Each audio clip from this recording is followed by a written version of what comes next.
فاسألوا أهل الذكر إن كنتم لا تعلمون.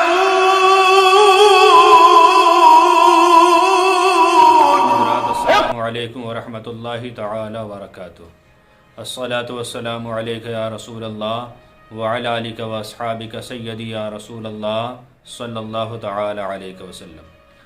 ہمارے ایک اسٹوڈنٹ محمد وسیم نے یہ سوال کیا ہے کہ حضرت واش بیسن پر سنک پر کھڑے ہو کر وضو کرنا کیسا ہے؟ دیکھیے حضرات، پہلے نوٹ سن لیں. نوٹ یہ ہے کہ ہمارے اس چینل پر مسئلہ مسائل کی ویڈیو صبح کو 8 بجے لوڈ کی جاتی ہے اور درس نظامی یعنی مولویت کی ویڈیو شام کو مغرب بعد اپلوڈ کی جاتی ہے. تو جو حضرات مسئلہ مسائل کے زیادہ شوقین ہیں وہ صبح کو 8 بجے ویڈیو دیکھا کریں، اور جو مولویت پڑھنا چاہتے ہوں وہ شام کو مغرب بعد ویڈیو دیکھ لیا کریں. تو سوال ہے کہ سنک پر، واش بیسن پر یا اونچی ٹنکی پر کھڑے ہو کر وضو کرنا کیسا ہے؟ دیکھیے حضرات، کھڑے ہو کر وضو کرنا جائز و درست ہے، صرف آداب وضو کے خلاف ہے.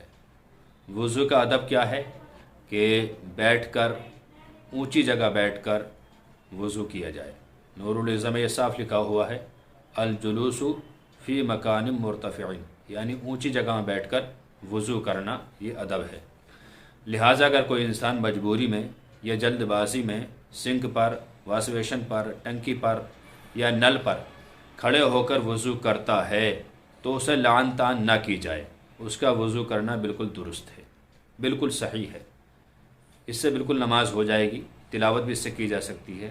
بالکل جیسے وضو ہم بیٹھ کر کرتے ہیں ویسے وضو ہے یہ بھی، لیکن فرق اتنا ہے کہ یہ ادب کے خلاف ہے. بہتر یہ ہے کہ بیٹھ کر، اونچی جگہ بیٹھ کر اور سنت کے مطابق صحیح طریقے سے وضو کیا جائے. لیکن کھڑے ہو کر وضو ہو جائے گا، اس میں کسی طرح کی کوئی قیل و قال نہیں ہے، کوئی اعتراض نہیں ہے. کسی طرح کا برائی نکالنا یا برا بھلا کہنا ایسے انسان کو یہ بالکل جہالت کی بات ہے. بالکل صحیح سنک پر، واش بیسن پر وضو ہو جائے گا. اللہ تعالیٰ سے دعا ہے کہ اللہ تعالیٰ ہمیں نماز سے پنجگانہ کا شوق عطا فرمائے.